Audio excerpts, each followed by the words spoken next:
Hello, welcome to hell. This is White Devil, and I run the show. This is my third video. It'll be a little bit different. This will be probably a little bit closer to what the standard content of this channel will be. I ran into a post on Instagram back on the 4th of July that struck me as being perfect fodder for what I like to talk about here, so let's take a look at that. This appears to be the introductory portion of a larger article. I forgot to track down that article and check out the rest of it, but I honestly am not really sure that we need to do that.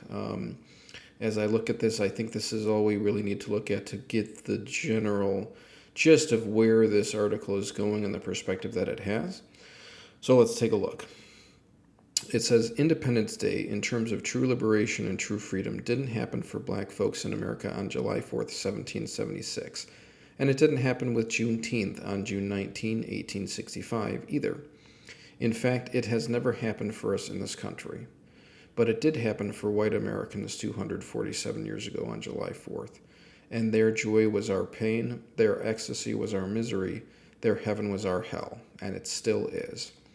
That is precisely why we should not celebrate the birth of American white supremacy. In fact, there are at least 10 reasons why we should never celebrate July 4th.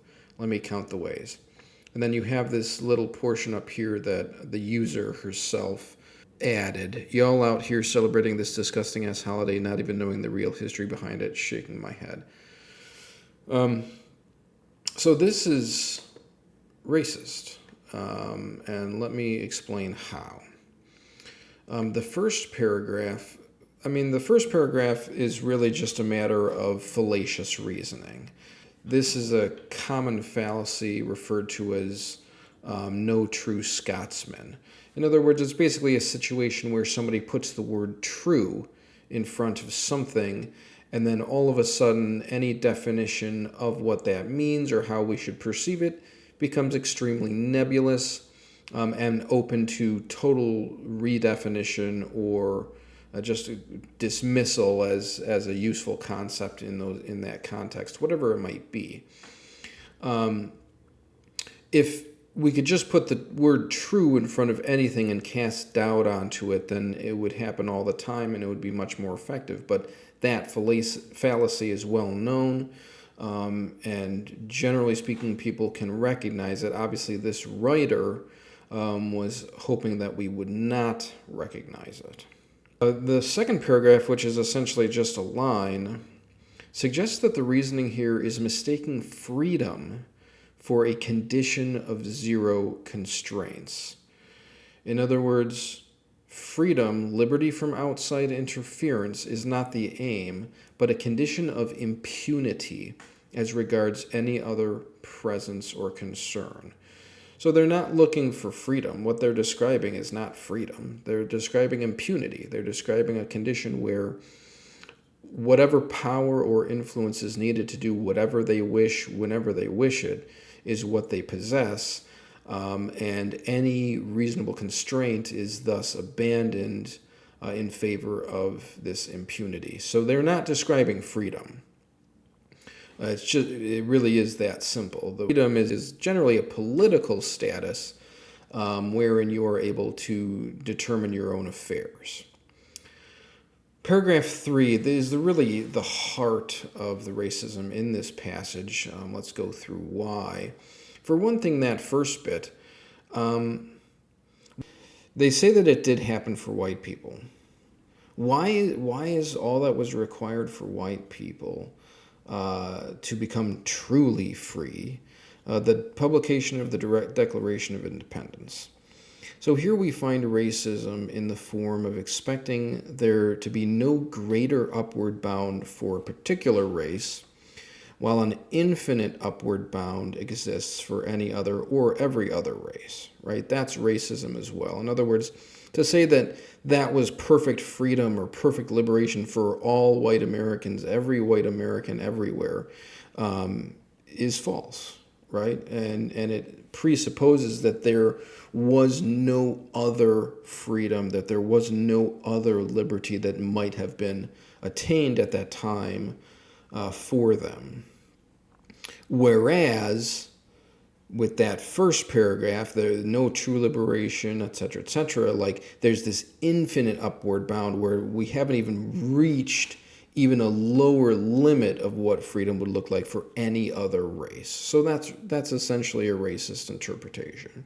In other words, this assumes that as soon as the Declaration of Independence was published, all white Americans, every white American everywhere was instantaneously free, and as free as they could be, that there was no further freedom or liberty that could be attained for them from the moment that that was published. That's what that first sentence really suggests.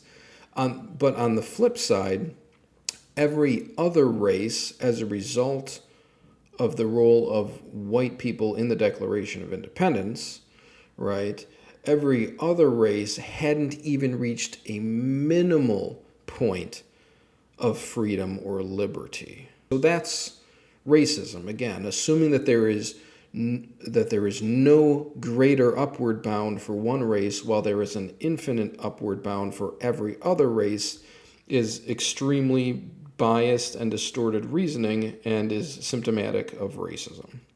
Verse in this paragraph, isn't there? This is rhetorically attempting to establish a racial zero-sum game that is as conceptually absurd as it is morally bankrupt. The joy was our pain, ecstasy was our misery, heaven was our hell. Look, it might have even passed off, except it said, and it still is.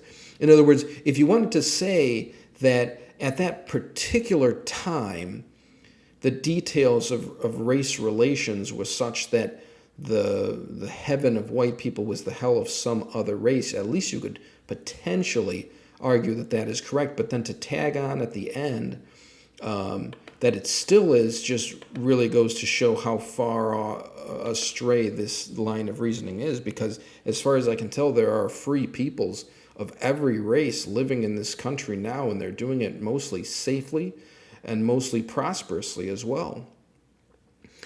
But the theoretical element is what's so disturbing here, that you would imagine that people would be suckered in to believing that the joy of one race was the agony of another race is so remarkably degrading. Because, of course, a zero-sum game is a situation where one party cannot get ahead or profit without the loss or degradation of another group. So that's what this is trying to do. This is a racial zero-sum game. It's extremely degrading to anybody who believes in that sort of thing. It just isn't how races work. It's just not how people work.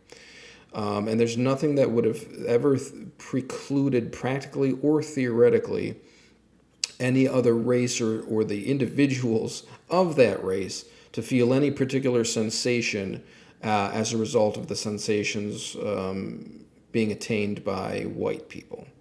So again, a very clear example of racism in this article here. Finally, the last paragraph. This is just reflexive conflation. I mean, this isn't even attempting to separate the Declaration of Independence with the ideology of white supremacy. One was a literary political act.